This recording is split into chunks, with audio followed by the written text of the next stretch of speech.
The AIM-9 Sidewinder is a short-range air-to-air missile developed by the United States Navy in the 1950s, entering service in 1956. Variants and upgrades remain in active service with many air forces after 6 decades. The United States Air Force purchased the Sidewinder after the missile was developed by the United States Navy at China Lake, California. It is one of the most widely used missiles in the world, equipping most Western-aligned air forces and, through the A-13 version, many former Soviet-aligned forces as well. The majority of Sidewinder variants utilize infrared homing for guidance. The AIM-9C variant used semi-active radar homing and served as the basis of the AGM-122 sidearm anti-radar missile. The Sidewinder is the most widely used missile in the West, with more than 110,000 missiles produced for the U.S. and 27 other nations, of which perhaps 1% have been used in combat.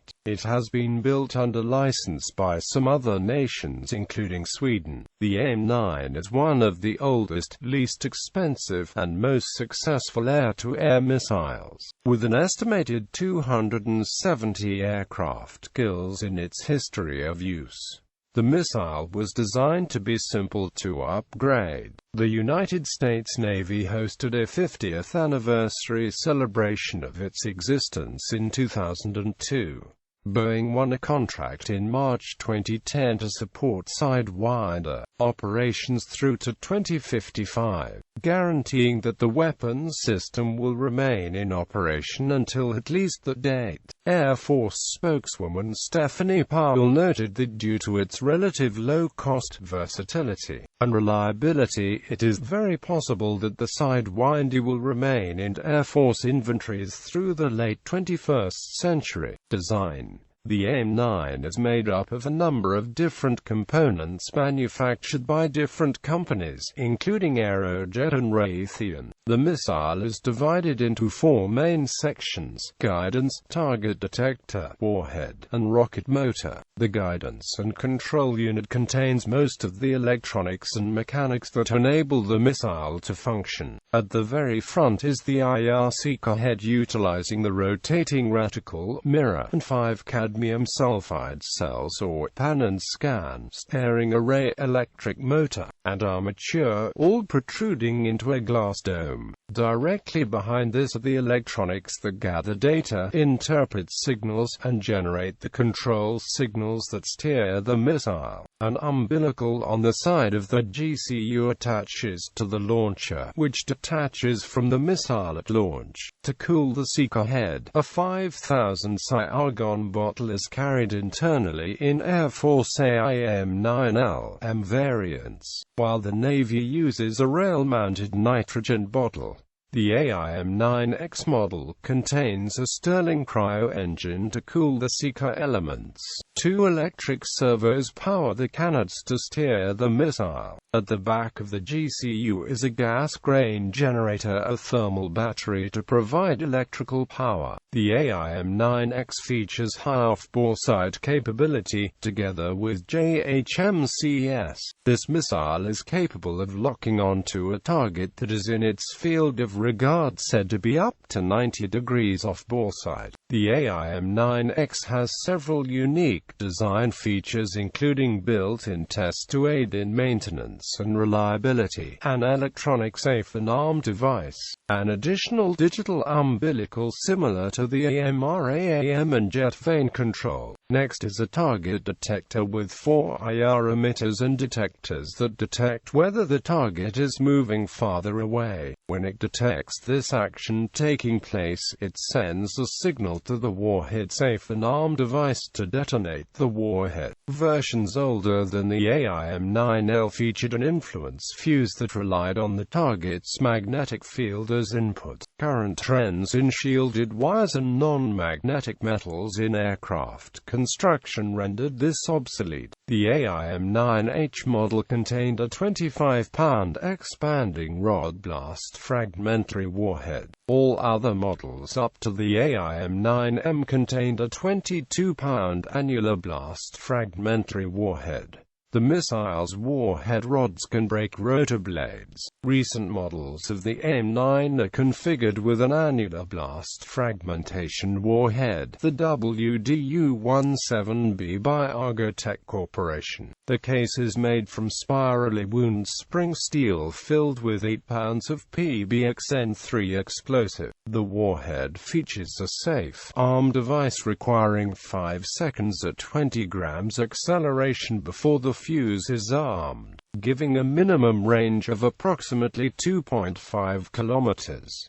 The MK-36 solid propellant rocket motor provides propulsion for the missile. A reduced smoke propellant makes it difficult for a target to see and avoid the missile. This section also features the launch lugs used to hold the missile to the rail of the missile launcher. The forward of the 3 lugs has 2 contact buttons that electrically activate the motor igniter. The fins provide stability from an aerodynamic point of view, but it is the rollerons at the end of the wings providing gyroscopic precession to free-hinging control surfaces in the tail that prevent the missile from spinning in flight. The wings and fins of the AIM-9X are much smaller and control surfaces are reversed from earlier Sidewinders, with the control section located in the rear, while the wings up front provide stability. The AIM-9X also features vectored thruster jet vane control to increase maneuverability and accuracy, with 4 vanes inside the exhaust that move as the fins move. The last upgrade to the missile motor on the AIM-9X is the addition of a wire harness that allows communication between the guidance section and the control section, as well as a new 1760 bus to connect the guidance section with the launcher's digital umbilical. The Sidewinder incorporated a number of innovations over the independently developed World War II-era Madrid IR range fuse used by Messerschmitt's Enzian experimental surface-to-air missile that enabled it to be successful. The first innovation was to replace the steering mirror with a forward-facing mirror rotating around a shaft pointed out the front of the missile. The detector was mounted in front of the mirror. When the long axis of the mirror, the missile axis and the line of sight to the target all fell in the same plane, the reflected rays from the target reached the detector. Therefore, the angle of the mirror at the instant of detection estimated the direction of the target in the roll axis of the missile. The yaw pitch direction of the target depended on how far to the outer edge of the mirror the target was.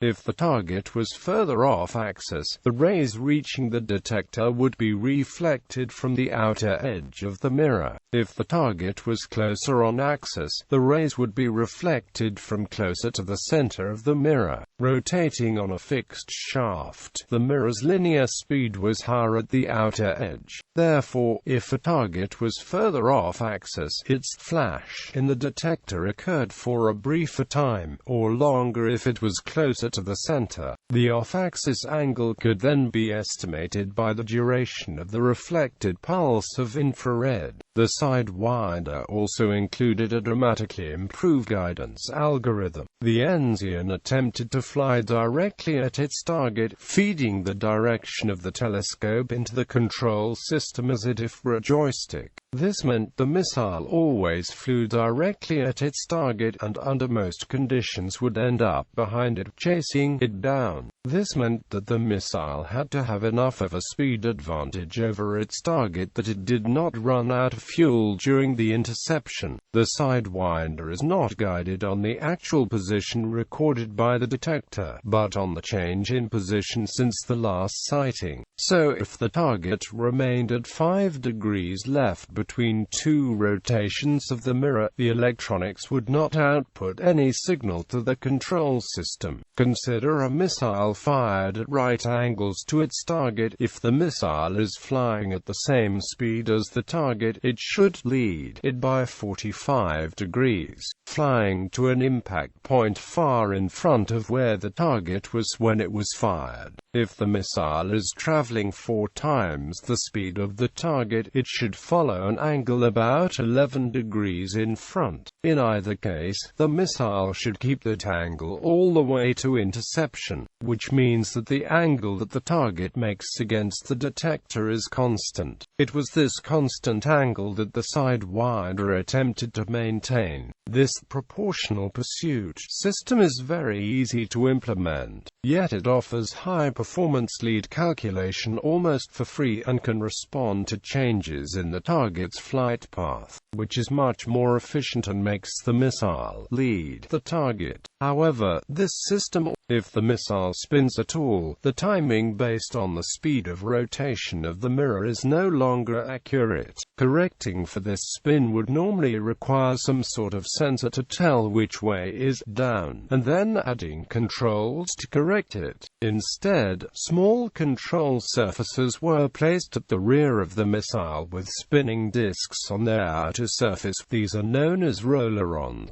Airflow over the discs spins them to a high speed. If the missile starts to roll, the gyroscopic force of the disc drives the control surface into the airflow, cancelling the motion. Thus, the Sidewinder team replaced a potentially complex control system with a simple mechanical solution. History. Origins. During World War II, various researchers in Germany designed a number of infrared guidance systems of various complexity. The best developed of these, codenamed Hamburg, was intended for use by the Blohmen AMP Voss BV-143 glide bomb in the anti-shipping role. Hamburg used a single IR photocell as its detector along with a spinning disc with lines painted on it, alternately known as a reticle or chopper. The reticle spun at a fixed speed, causing the output of the photocell to be interrupted in a pattern, and the details of this pattern indicated the bearing of the target. Although Hamburg and similar devices like Madrid were essentially complete, the work of mating them to a missile had not been carried out by the time the war ended. In the immediate post-war era, Allied military intelligence teams collected this information, along with many of the engineers working on these projects. Several lengthy reports on the various systems were produced and disseminated among the Western aircraft firms, while a number of the engineers joined these companies to work on various missile projects. By the late 1940s, a wide variety of missile projects were underway, from huge systems like the Bell-Bomy to small systems like air-to-air missiles.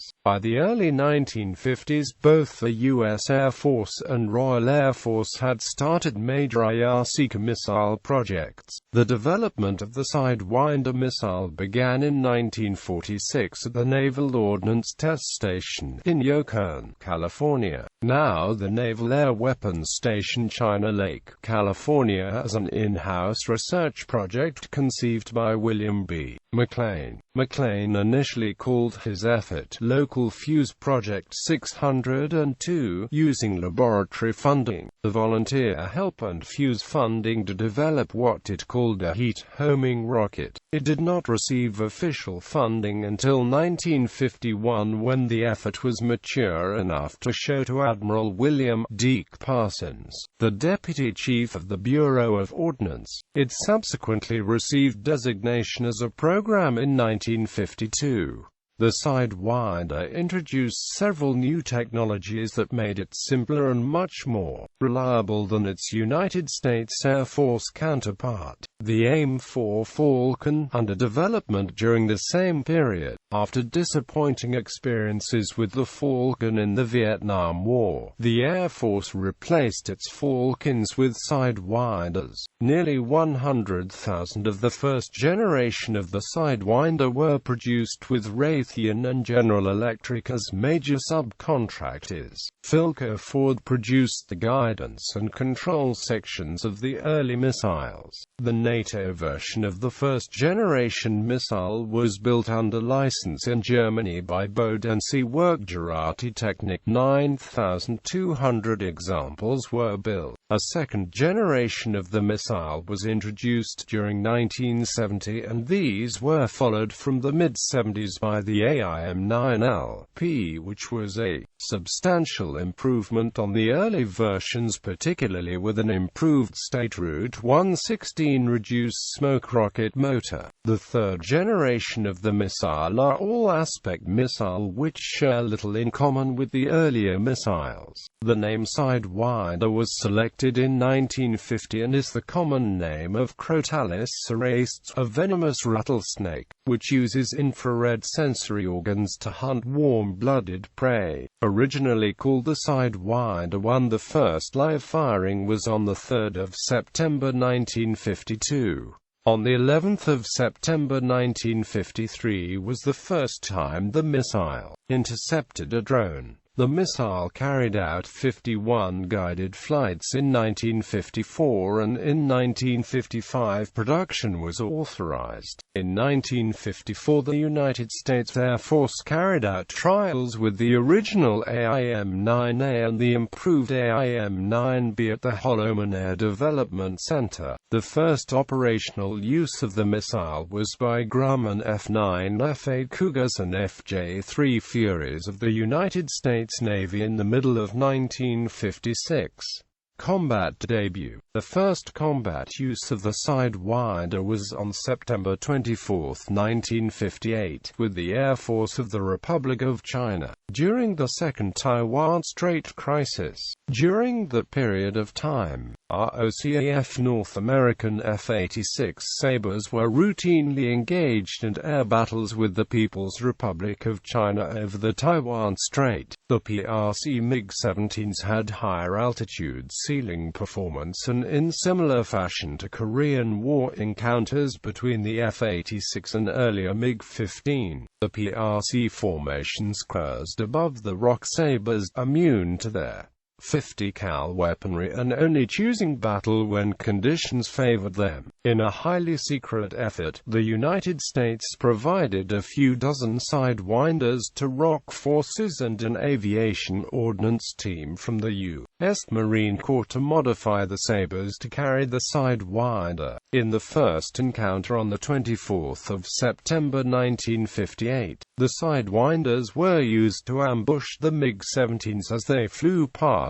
the Sabres, thinking they were invulnerable to attack. The MiGs broke formation and descended to the altitude of the Sabres in swirling dogfights. This action marked the first successful use of air-to-air missiles in combat, the downed MiGs being the first casualties. During the Taiwan Strait battles of 1958, a Taiwanese AIM-9B hit a Chinese MiG-17 without exploding. The missile lodged in the airframe of the MiG and allowed the pilot to bring both plane and missile back to base. Soviet engineers later admitted that the captured Sidewinder served as a university course in missile design and substantially improved Soviet air-to-air capabilities. They were able to reverse engineer a copy of the Sidewinder, which was manufactured as the Wimpelk A-13 R3S missile, NATO reporting name AA-2 Atoll. There may have been a second source for the copied design. According to Ron Westrom in his book Sidewinder, the Soviets obtained the plans for Sidewinder from a Swedish Air Force colonel, Stig Wennerström. The Wimpelk A-13 entered service with Soviet Air Forces in 1961. In 1972, when the Finnish Air Force started using Sidewinder in the Sub-35 Draken fighters,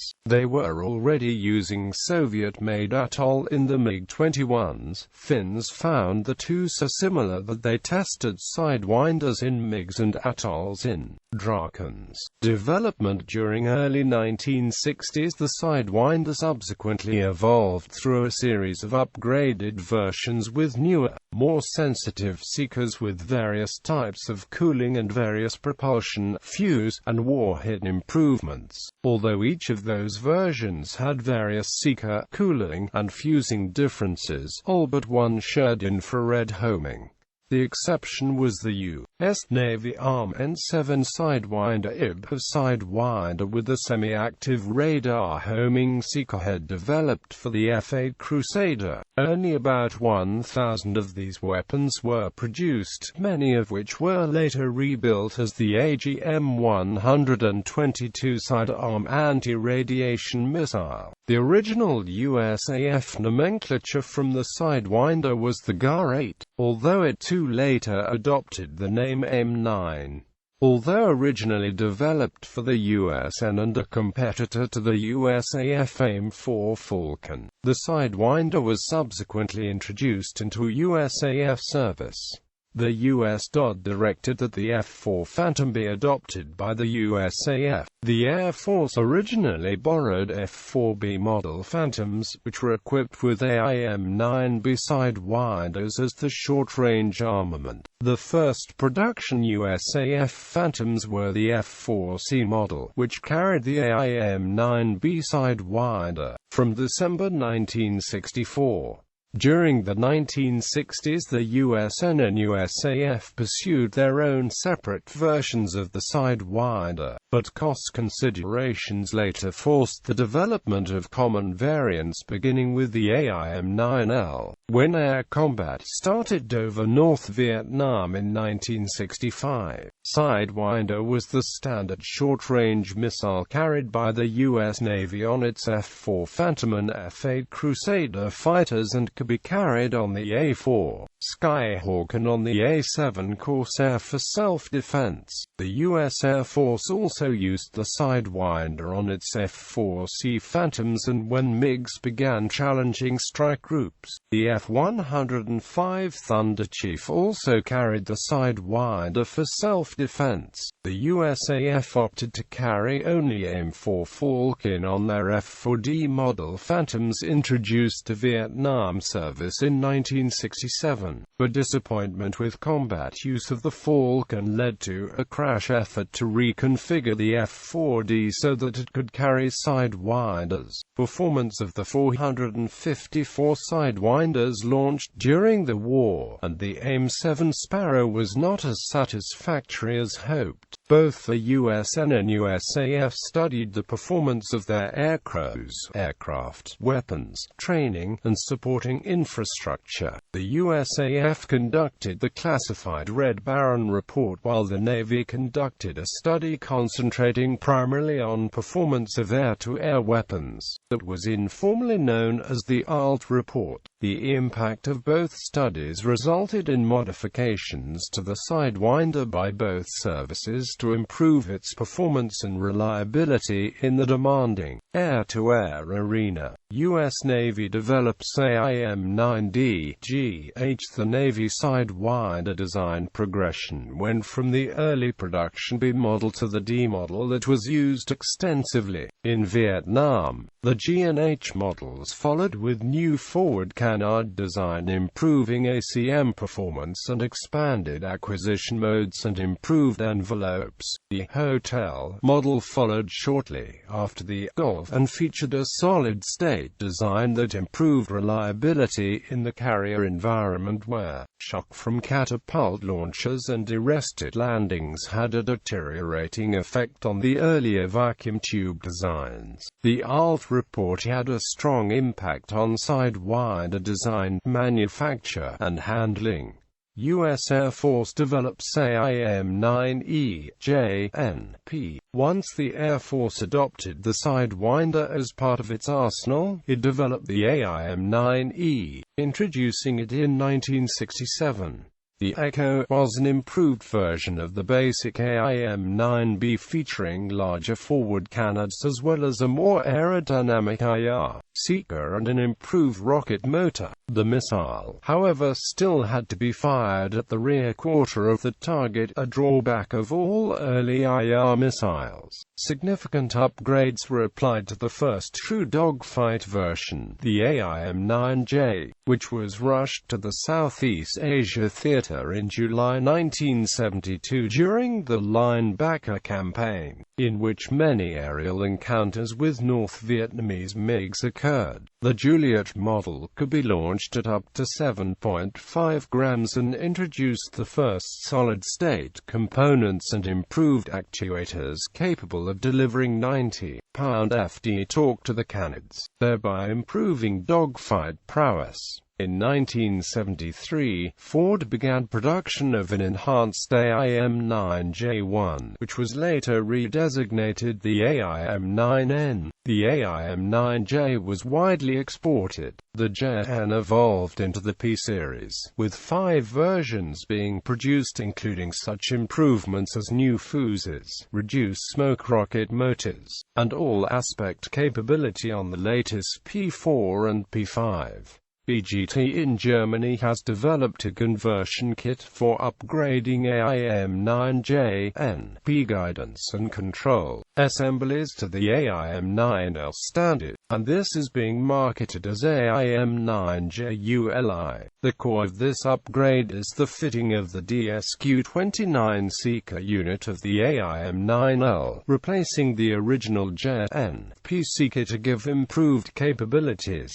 Summary of Vietnam War AIM-9 Aerial Combat Skills USN AIM-9 Sidewinder Aerial Combat Skills USAF AIM-9 Sidewinder Aerial Combat Skills. In total 452 Sidewinders were fired during the Vietnam War, resulting in a kill probability of 0.18.